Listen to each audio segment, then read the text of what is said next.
I am the Tofu Golem. Please enjoy the video. In this video, I will show how to jack a Mazda 3.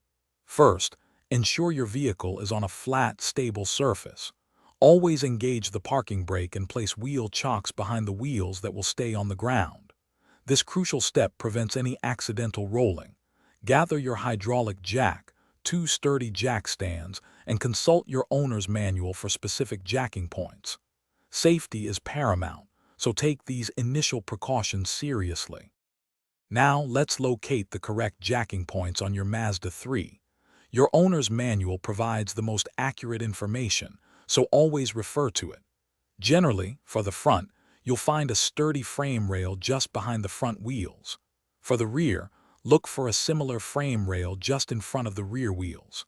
These points are designed to safely support the vehicle's weight. Avoid jacking on suspension components or the oil pan. With your jack points identified, it's time to lift. Position your hydraulic jack squarely under the chosen jacking point.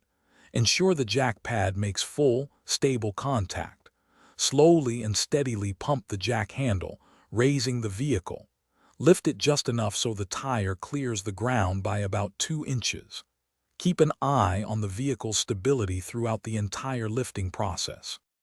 Once your Mazda 3 is lifted, immediately place your jack stands. Position them under the sturdy frame rails, close to your jacking point, but not directly on it.